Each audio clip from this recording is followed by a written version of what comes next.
আসসালামু আলাইকুম এভরিওয়ান, কেমন আছেন সবাই? আশা করি সবাই ভালো আছেন। আলহামদুলিল্লাহ, আমিও বেশ ভালো আছি। আর আজকে আপনাদের সকলকে নিয়ে ব্লগটা স্টার্ট করা হলো। কাছে দূরে যে যেখান থেকে দেখছেন সবাই একবারে স্কিপ না করে লাস্ট অবধি দেখতে থাকবেন। আজকের ভিডিওটা অনেক সুন্দর হতে চলেছে। আর আজকে যে রান্না বান্না ও সব কিছু না, সকালবেলা এতটা কাজের চাপ থাকছে, ক্যামেরা নিয়ে ছোটাছুটি করার টাইমই পাওয়া যাচ্ছে না। তো দুদিনকার ভিডিও আছে, এটা 10টার পর থেকে। আর এই যে দেখতেই পাচ্ছেন চারিদিকে ধান, বাড়িতে ধান চলে এসেছে। আর আমরা তো চাষি মানুষ, চাষি এবার ব্যবসাদার। ছোট্ট একটা মুদির দোকান আছে, আর চাষ করা হয় অল্প কিছু জমি। তো এখন চাষের সিজন চলে এসেছে, ধান কাটা, আলু বসানো। তো তার ব্যস্ততার জন্য অনেকটা ক্যামেরা করা বা রেকর্ডিং করা, কিছু ভিডিও শ্যুট করা, এডিট করা, কিছু টাইম পাচ্ছি না। তো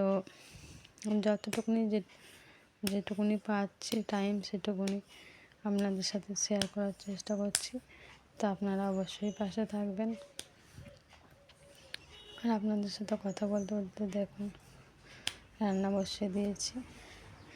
রান্না হচ্ছে, তাও সকালবেলা ভাত আর একটা তো সবজি করা হয়েছিল। এটা 10টার পর সমস্ত কাজ গুছছে, আবার রান্নার পাশে বসে একটু কাজে হালকা হয়েছি 10টার পরে। তো তখন আবার ক্যামেরাটা স্টার্ট করেছি। চারিদিকে ধান, আলু, আর এই যে ওইখানটা হাজব্যান্ড সমস্ত পরিষ্কার করে দিচ্ছে। আর এই যে এখানে আবার একটা মিস্ত্রি এসেছিলো, কাজ ছিল, এই যে এটা ঠিক করানো হলো। কাঠ মিস্ত্রি, এদিকে জমিতে মিস্ত্রি ছিল, জমিতে কিচেন ছিল, সরি মিস্ত্রি নয়। তো আমার কথাটা ভুল বলা হয়ে গেছে। আর এই যে চাষের জন্য আলু চলে এসেছে। সব মিলে এখন অনেক ব্যস্ততার মধ্যে আছি, তবুও আপনাদের সাথে ভিডিও না শেয়ার করলে হয় বলুন তো? আর আমার পরিবারের সকল সদস্য আমাকে অনেক সাপোর্ট করে যাচ্ছে, অনেকটাই কমেন্ট করে, সেগুলো আমার খুবই ভালো লাগার। এই যে মাংস নেওয়া হয়েছে ঠিকই, আর পালং শাক নেওয়া হয়েছে, সব কথা উল্টোপাল্টা হয়ে যাচ্ছে। মানে এখন এতটাই চাপের মধ্যে আছি, কোনো কিছু ঠিক রাখতে পারা যাচ্ছে না।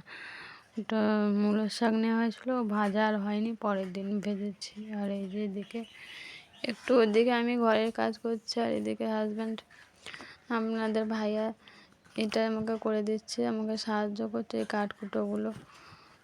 কত বলার পর সময় তো হয় না, যখন সময় থাকে না আমাকে নিজেকেই করে নিতে হয় বেশিরভাগ টাইম। তো এখন একটু ওর দরকার আছে, তার জন্য নিজেই পরিষ্কার করে নিচ্ছে, আমার ভরসার করিনি। তো কেন, কিসের জন্য, সেটা আপনারা 2-1 দিনের মধ্যে আপনাদের সাথে শেয়ার করব। তো এখন আমি কিছু আগে থাকতে বলছি না। আর এই যে আবার একটু দোকানে, একটু বাড়িতে, এরকম করে আবার এদিকে রান্নার ঝামেলা, সমস্ত সব মিলিয়ে অনেকটাই ব্যস্ততার মধ্যে আছি। তো প্লিজ আপনারা সবাই আমার ভিডিও দেখবেন। তো পরে আমি বড় ব্লগ ভিডিও দেওয়ার চেষ্টা করব। আর এখন একটু ছোট হয়ে যাচ্ছে, এই আর কি। আর এদিকে ধানগুলো শুকাতে দেওয়া হয়ে যায়। এই যে মিস্ত্রি এসেছে, এই যে বাঁশ মিস্ত্রি আবার নিজেরা রান্না করে খায়। এটা আমরা পরের দিন, এটা ফার্স্ট, ওইটা ফার্স্ট, এটা আবার সেকেন্ড, 2 দিনকার ভিডিও আছে। তো এটা আমি রান্না কাছে, ওদিকে মিস্ত্রিরাও রান্না করবে। ওরা নাকি মানে নিজেরা এনে খায়, আমাদের খাওয়া নেবে না, কোনো কিছুই নেবে না। আর এই যে আমার তেল ফেল সমস্ত সব কিছু শেষ, রাঁধতে বসে সব কিছু দেখছি, এমনকি বাথরুমে নির্মা পাউডারটাও শেষ। তো যাওয়া হচ্ছে ঠিকই, দোকানে আনা হচ্ছে না, সমস্ত নির্মা পাউডারও আনা হয়নি, তার জন্য কাঁচা কুচাও সব বন্ধ হয়ে গেছে। আর এই যে আমি রান্না করতে এসেছি। তো আজকের ব্লগটা এইটুকুনি, খোদা হাফেজ। ভালো লাগলে লাইক কমেন্ট করতে ভুলবেন।